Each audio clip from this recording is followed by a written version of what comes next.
Britt Jürgensen, pionnière de la mise en scène photographique, nous livre ainsi une image on ne peut plus explicite, demandant « Ich möchte hier raus », je veux sortir d'ici. La photo, c'est aussi le média que choisit Valley Export. Elle étudie les postures féminines de l'histoire de l'art et les reproduit en les associant à des objets ouvertement liés au féminin, comme la machine à laver, ou avec pudeur voire honte, comme les règles. Elle sous-entend ainsi que cet équipement électroménager est censé soulager la femme de ses tâches domestiques quotidiennes, ne l'en délivre pas pour autant de sa condition. De manière plus ironique, Martha Rosler énumère les ustensiles de cuisine traditionnellement associés à la femme pour en faire des armes, des outils de sa juste colère. Comme bien d'autres Desperate Housewives, elle montre l'écart entre la promesse du bonheur conjugal et la misère des tâches quotidiennes. Mais plus qu'un espace de déception, l'espace domestique peut être un véritable lieu d'enfermement, tant physique que psychologique.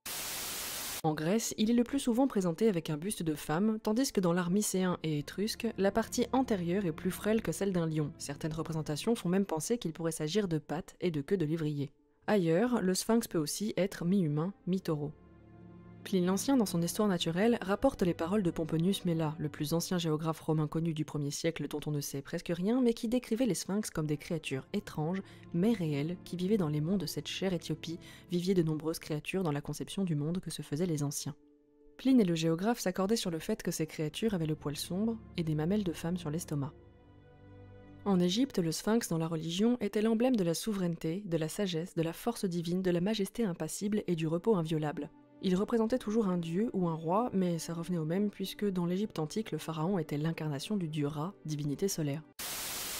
J'aime bien citer Ping Pong The Animation pour montrer que l'animation japonaise est diverse, qu'elle ne repose pas uniquement sur une esthétique de grands yeux moés. Cette esthétique-là n'est rien un problème, mais on s'en contente trop souvent sans s'intéresser à autre chose, et on laisse petit à petit notre goût se standardiser. Bref, c'est très rare que le visuel d'une série m'emporte à ce point. Je ne dis pas que ça va plaire à tout le monde parce que je le crois pas. Il faut dire que le manga est de base déjà bien particulier. Et dans l'animation, c'est encore plus poussé. C'est volontiers crade, la perspective fait n'importe quoi, les lignes de contour sont irrégulières, on dirait que c'est mal dessiné, les personnages changent constamment de tête et de proportion, et pour beaucoup, je pense que ça se résumerait à un mot. J'ai eu un message sur Curious Cat qui me demande « Ça fait pas longtemps que je te connais et que j'ai découvert ta maladie et j'aurais une petite question. Est-ce que c'est normal de se sentir coupable de soi-même ne pas être malade de quelque chose ?» C'est une remarque qui revient super souvent, par rapport au militantisme surtout, et aussi par rapport au fait d'être malade ou pas. Est-ce que c'est normal de se sentir coupable d'aller mieux que des personnes à qui on parle ou des personnes qu'on fréquente?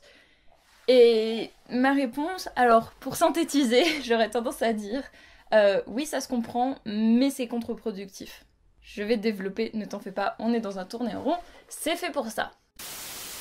C'est à la base une série de 37 tomes créée par la mangaka Yoko Kamio, ayant déjà été adaptée pour la télévision sous la forme d'une série d'animation de 51 épisodes. Hana Yori Dango est un très bon point de départ si vous n'avez encore jamais vu de drama. La première saison compte 11 épisodes de 47 minutes, du coup elle peut se regarder sous la couette en une seule journée. La série est parfois violente, avec notamment une scène de tentative de viol dans la saison 1, et pas mal de scènes et de situations extrêmement sexistes et dures à voir, mais après, tout dépend de vous. Le ton est généralement léger, et le côté soap-opéra triangle amoureux avec un soupçon de lutte des classes ne gâche rien. En effet, Hana Yori Dango ne se prive pas pour nous montrer des personnages galérer littéralement pour leur survie, tandis que d'autres se chamaillent pour des niaiseries. Et c'est, je trouve, ce qui lui apporte un petit plus.